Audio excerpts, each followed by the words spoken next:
Oi, eu sou a Jéssica Lima e está começando mais um vídeo aqui do canal.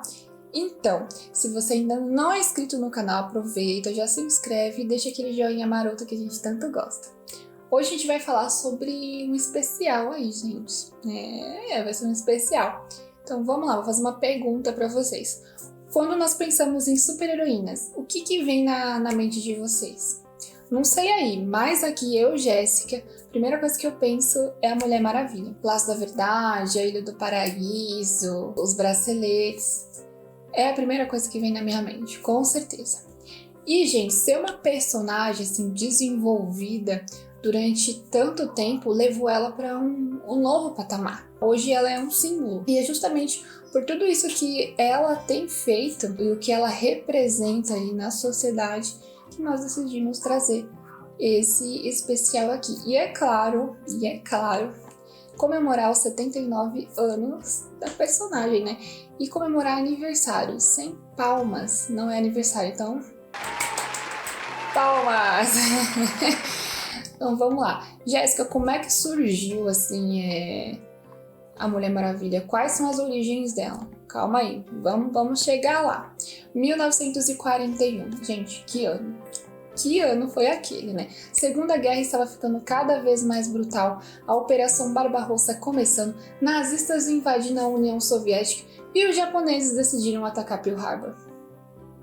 Um conflito assim assustador e que já estava mostrando assim para que e aqui veio. E aí vem uma outra faceta aí, que é ser chamado para guerra. Tem muita gente que quando fala em guerra já tem aquele temor. Mas outros enxergam isso como uma maneira de ser patriota, de mostrar o seu amor ao país, né? E assim, eles mal sabiam, né, o que estava por vir. Infelizmente, né, foi um dos maiores conflitos que já existiu, um grande extermínio da história. E por conta, diante desse cenário, as pessoas elas precisavam, né, de entretenimento, de arte, algo para anestesiar a mente e repor as esperanças. Então, nesse mesmo ano, um outro personagem surgiu, foi criado, o Capitão América. E uma dessas capas do Capitão América, ele tá socando a cara do Hitler. Isso para mim é interessante porque é muito claro, tá muito explícito o incentivo dele para fazer os jovens ali a lutarem pelo seu país, né? Mas em contraponto, outra personagem surgiu, a Mulher Maravilha. E aí o grande idealizador foi o psicólogo, o William Moulton. Ele sabia assim dos potenciais do quadrinho, mas diferentemente do que o Capitão América estava fazendo ali naquele momento, ele decidiu utilizar os gibis de outra maneira, não para influenciar em mudanças na guerra, mas para influenciar em uma mudança na sociedade. E aí foi na All Star Comics 8 da All American Publication que apareceu pela primeira vez a Mulher Maravilha. E aí o Moulton, juntamente com Harry George Peter, que ilustrou a edição, eles viram sim uma oportunidade gigantesca de moldar os leitores, apresentando a eles uma história de empoderamento feminino, né? Para quem não sabe, o William, ele era um grande idealizador do movimento feminista, assim, ele realmente participava ativamente disso, né? Ele acreditava que as mulheres poderiam ser muito mais do que elas eram, entendeu? De que elas realmente tinham todo aquele poder, mas que infelizmente a sociedade ali no momento ela era muito fechada para nós mulheres, né? E aí o que aconteceu? Ele utilizou juntamente com o George Peter os quadrinhos da Mulher Maravilha para moldar ali aqueles leitores, para eles criarem uma história de empoderamento feminino. Muito diferente, né, do que os quadrinhos na época ali estavam produzindo. E aí, nossa, fiquei até sem fôlego, porque a Mulher Maravilha é dessas, né, gente? Ela deixa a gente sem fôlego. Mas a personagem, gente, ela se tornou ainda mais real justamente porque ela trouxe características que vinham de dentro da casa do co-criador da Mulher Maravilha. Ele era casado com 2 esposas. Isso mesmo, ele não tinha uma só esposa, ele tinha 2 esposas. E aí, muitas dessas características ele foi tirando das 2 mulheres da vida dele ali. Vou dar um exemplo, os braceletes. Aqueles braceletes muito famosos da Mulher Maravilha, que eu acho um charme, eles são totalmente inspirados no relacionamento que ele tinha com a Olive, que era a segunda esposa dele. A Olive, ao invés de ela usar alianças, ela utilizava os braceletes para simbolizar o relacionamento que eles tinham.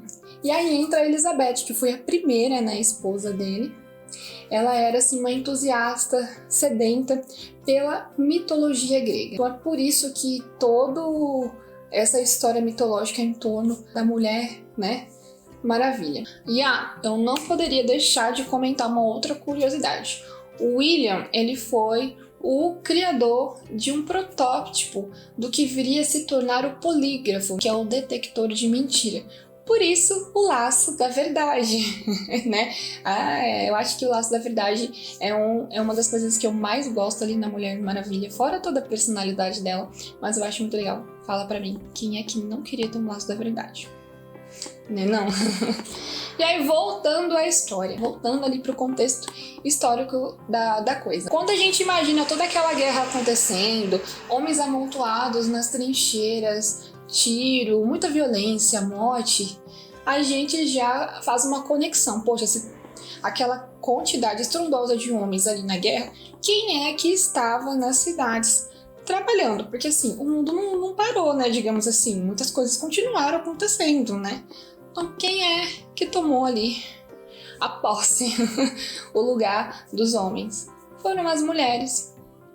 Então, muitos serviços que tinham os homens ali na linha de frente do serviço acabaram sendo ocupados pelas mulheres, como nas fábricas, nos trens. E aí eu começo a imaginar, acho que todo mundo, né, pensa sobre isso. E a guerra, juntamente com a Mulher Maravilha, elas andaram juntas ali, de certa forma, para o fortalecimento do movimento feminista, porque as mulheres começavam a ler, né, todas aquelas histórias da Mulher Maravilha e pensavam, poxa, nós temos uma mulher tão poderosa fazendo todos esses tipos de coisas, por que a gente não consegue?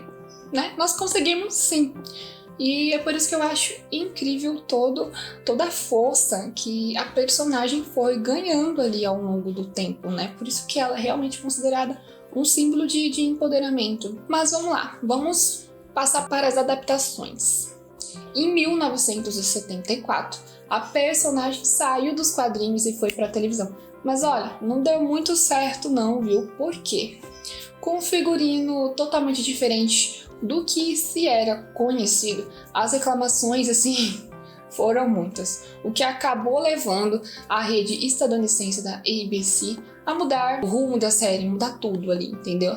Então a atriz que tinha, né, começado a interpretar, que no caso é a Kelly Crosby, ela acabou passando o manto para a linda e maravilhosa Lynda Carter, que acabou atuando como a Mulher Maravilha até 1979. E aí, diferentemente do primeiro figurino, da adaptação que não rolou, não deu certo, esse figurino aí da Lynda Carter, ele era muito fiel aos quadrinhos da Era de Ouro, e foi ele que justamente consagrou a Diana ainda mais. E aí, em 2007, a gente teria um filme da Liga da Justiça, né? Mas não rolou também não. A produção, o diretor seria o George Miller e tinha a Megan Gale como Mulher Maravilha. Mas, novamente, não deu certo. Apesar do traje ter sido fiel e dava aquele ar interessante ao longo, o filme acabou não acontecendo. E aí, mais alguns anos pra frente, em 2011, uma série acabou, né, também sendo cancelada. Ela estava sendo planejada para ser um remake da série da década de 70, mas alguns detalhes incomodaram extremamente os fãs. Vou dar risada. A Diana, ela seria diretora das indústrias de temíceras. Sim, gente, indústrias temíceras. Isso iria acontecer. E aí, a galera entrou no colapso ali, entendeu? Não, como assim, gente? O uniforme era esquisito, tudo era esquisito. Tudo ali tava Tava horrível. Essa é a verdade. A galera não botou fé realmente e também não deu certo, né? Não deu certo. Mas depois de todos esses projetos aí, viu, gente? De tudo aí, indas e vindas, de vários tropeços, a gente chegou em 2016. E aí, o que aconteceu em 2016? Batman vs Superman, né? Um filme muito controverso, cheio de referências ao Cavaleiro das Trevas do Frank Miller, que eu amo. E é claro, algumas referências religiosas. Mas aí não seria um filme do Snyder, né? Se não tiver referência religiosa, realmente não é um filme do Snyder. Então, o longa, ele tem alguns acertos e alguns tropeços, né? Mas acho que a gente entra em um consenso aí, porque, querendo ou não, Batman vs Superman é um filme que, toda vez que a gente fala esse nome, gera, assim, uma longa discussão. A galera que gostou e a galera que não gostou. E aí, meu filho, ocorre de tudo. Corre briga, você perde seu melhor amigo, brincadeiras à parte, mas é basicamente isso, ele é um filme muito controverso. Mas, assim, a gente precisa concordar em uma coisa, e eu vou contar pra vocês o que é, tá? Todo mundo entra em um consenso quando a gente fala que em uma das suas cenas mais memoráveis, né, a cena em questão, o vilão, que no caso é o Apocalipse, ele tá se preparando, gente, tá se preparando ali pra exterminar o Homem-Morcego, o Batman. Mas alguém interrompe o poderoso ataque, né? Então, juntamente ali, foi uma coisa assim perfeita, porque ela entra, né, a Mulher Maravilha entra e já começa a tocar aquela trilha sonora maravilhosa do Hans Zimmer, inesquecível. E aí nós somos apresentados a Mulher Maravilha da Gal Gadot.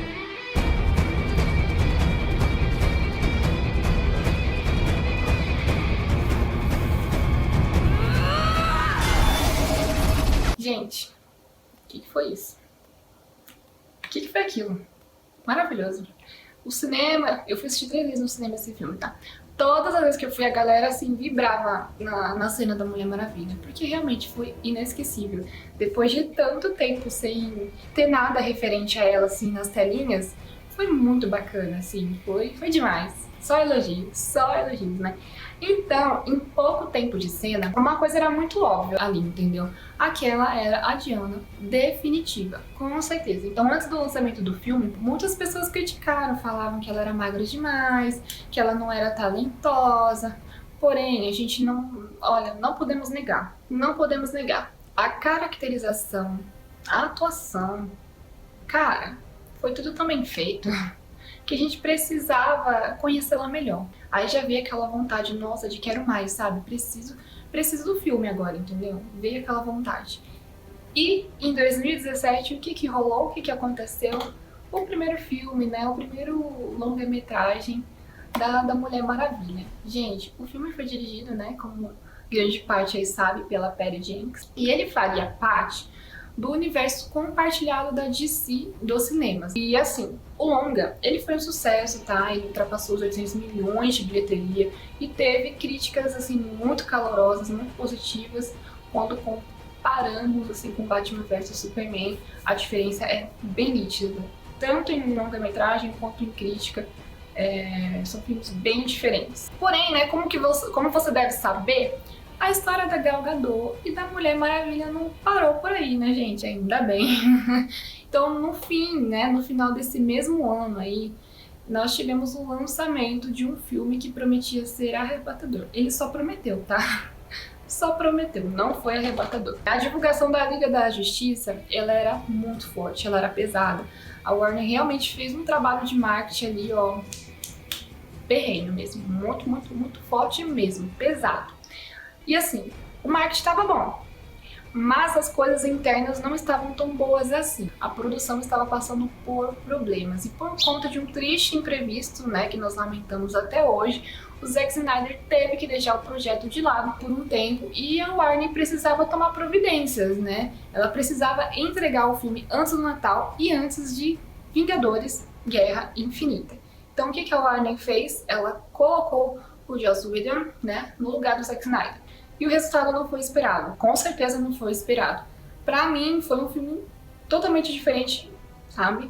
Do que a galera comentava, do que eu acho que o Zack Snyder idealizou. É muito diferente. As reclamações se perderam, porque são inúmeras. Mas precisamos concordar em alguma coisa. Mulher Maravilha ainda foi demais no filme. Eu gostei, né, dela no filme.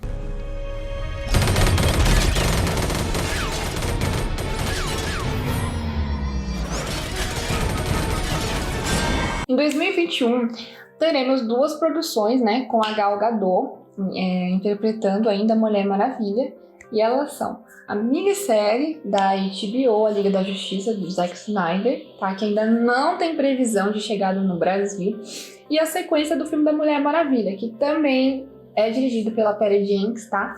Mulher Maravilha 1984. E aí a gente precisa falar um pouquinho, né, dos quadrinhos, porque assim, não só as atrizes fundamentaram a personagem, né? Existem pessoas por trás das páginas que fizeram assim um trabalho impressionante com a Mulher Maravilha, né? São muitos. Então, não fiquem chateados se alguns ficarem de fora, tá? Porque realmente não dá pra falar de todo mundo aqui. Já citamos, né, os criadores da Diana, o Moulton e o Peter, que também levam os créditos da criação do Steve Trevor e do trabalho com mitologia grega na Mulher Maravilha. Mas com o passar do tempo, muito foi se perdendo, né? Logo após o fim da guerra, os quadrinhos de heróis, eles mudaram muito. E as vendas ali não paravam de cair, sabe, gente? Foi decaindo. E nas eras seguintes, algumas mudanças foram feitas na personagem, né? Como é que eu vou dizer isso, né? Algumas foram bem ruins. Ela chegou a ficar sem poderes. Não consegui imaginar a Mulher Maravilha sem poderes, mas, né, enfim, conseguiram fazer isso. E outras realmente foram bem interessantes, como a criação da personagem Núbia, né, em 73. Porém, com o tempo, foi ocorrendo aí a total descaracterização da personagem ali inicialmente proposto pelo Peter e o Moulton. Até que, ainda bem, na década de 80, chega o lindo, maravilhoso, né, George Pérez. Logo após a conhecida Crise nas Infinitas Terras, o Pérez ele foi chamado para trabalhar com a nova Mulher Maravilha, juntamente com o Len Wein. Então, aqueles conceitos que envolviam a mitologia grega, eles acabaram sendo reforçados ali. Ou seja, a Diana não era mais simplesmente uma heroína. Agora, ela trazia a mensagem de Temícera para o resto do mundo. Então, essas mudanças a transformaram em um sucesso comercial sem precedentes, gente. Foi estrondoso sucesso. E muito do que foi apresentado nos filmes recentes veio justamente dessa mudança positiva aí na personagem. E aí vem um outro quadrinho muito notável que se chama A Mulher Maravilha, se chama A Mulher, brincadeira, se chama Mulher Maravilha, a Verdadeira Amazona, da quadrinista estadunidense Jill Thompson, tá? A autora, ela fez um trabalho lindo abordando o tema mais humano da Princesa das Amazonas. E a arte é belíssima, sabe? Tem aquelas cores vibrantes em aquarela, é muito bonita, vale a pena vocês darem uma conferida. Sério, é muito bonito mesmo. E aí, né, gente, pra finalizar, eu não podia deixar de... cabelo.